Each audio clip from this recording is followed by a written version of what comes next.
You stop being the victim. You stop being quiet. You start thriving in a way that makes them look small. You start hanging out with a different group, maybe some B class students, or someone entirely unexpected. How do Katsuki and Ijiro react when they realize that losing you didn't just end the bet, it ended their access to the only person who actually saw the real them? The cafeteria is loud, the way it always is on Fridays. Trays clattering, laughter bouncing off the walls, the smell of bad pizza hanging in the air. You're carrying your lunch to the table you've sat at for 6 months now. Their table, the one everyone else in school orbits around, like planets too scared to get close to the sun. You spot Katsuki first. He's leaning back in his chair, arms crossed, jaw tight, the way he always looks when he's bored or annoyed, which with him is almost constant. And then Ijiro beside him, grinning at something on his phone, red hair pushed back, broad shoulders, the kind of laugh that makes a whole room feel warmer. Your boys, your people. You set your tray down and slide into the seat across from them. Hey, Ijiro doesn't look up. Katsuki's eyes flick to you and then away. You don't think anything of it. Katsuki is always sharp-edged in public. You've learned to read the softness underneath. Except, there's a tension at the table today. The kind that presses against the skin. Mina is there, and Dinky, and a few other people from their friend group, and no one quite meets your eye. You okay? You ask Ijiro. He puts his phone down. His smile is wrong. Too wide. Aimed somewhere past your shoulder. Yeah, all good. Katsuki says nothing. You eat your lunch. It happens after 7th period. In the hallway outside the gym. You hear your name first. Your name in Katsuki's voice, which is unmistakable, like gravel and gunpowder. And you round the corner expecting to see him waiting for you, the way he sometimes does after your last class. Instead, you see him standing with a cluster of people, Dinky, Saro, two girls from the cheer squad, and Ijiro just slightly behind, arms folded, looking at the floor. Told you it wouldn't last this long. Dinky is saying, laughing.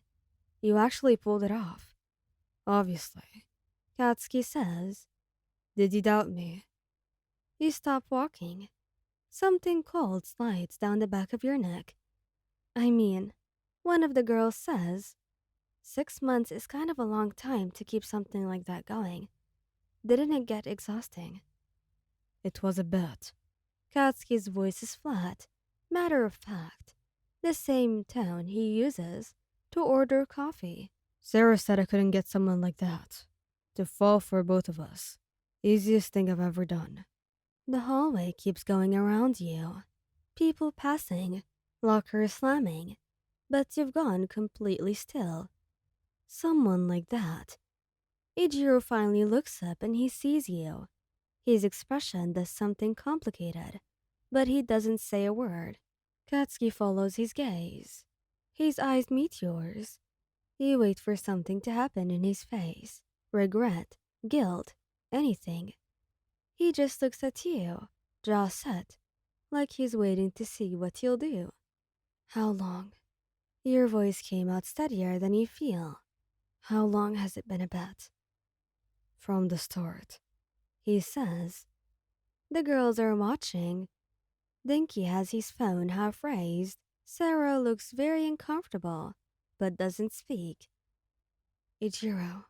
He turned to him because he had to, because some part of you still can't believe it, because he held your hand in the rain, outside the convenience store last Tuesday, and told you he was glad you existed. Is it true? He opens his mouth. closes it. Yes, he says quietly. It's true. The story gets out the way things always do, like water finding cracks, fast and everywhere. By the time you get to your next class, people are already looking at you. The look that means they know. You sat through 40 minutes of chemistry, not absorbing a single word. In the group chat, the one they added you back to in October, the one with the sunflower emoji in the name, your messages stop being read. You try anyway. Can we talk? Privately. Two gray check marks, and then Ijira's icon disappears from the chat entirely. In the hallway after school, someone from the cheer squad gives you a look that's almost pitying. You really didn't know? Everyone else did. That's the part that lands hardest. Not that it happened, but that apparently it was a known thing, a spectator sport. You were the only one not in on the joke. You don't cry until you're off school grounds, walking the long way home, past the park where the three of you used to stop on evenings when no one was in a hurry. You used to think that meant something. 3 days pass. On the fourth day, Ijiro finds you in the library. You see him coming, and you go very still, the way prey animals do. Not because you're afraid of him, but because you don't trust yourself yet. Don't trust what your face will do. He sits across from you without asking, sets his elbows on the table. I'm not here to apologize, he says. Then, why are you here? Are you expecting me to apologize? He's quiet for a second. No, I don't know. That's not good enough, Ijiro. I know. His voice is rougher than usual. I know it's not. You close your book, look at him properly for the first time since the hallway. He looks tired, like he hasn't been sleeping properly. Good. Some part of you thinks. You held my hand. You say, you told me I was someone you wanted to keep around. Was any of that real? Or was it all? You gesture vaguely. A performance to you. He doesn't answer fast. Enough. You pick up your bag. That's what I thought. You walk out of the library and don't look back. And this time, when your eyes sting, you let them. You gave 6 months to the boys who bet on you like a card game. You won't give them a single second more. Thank you guys for listening. Hope you like this video. Please don't forget to subscribe, like, and share, and goodbye.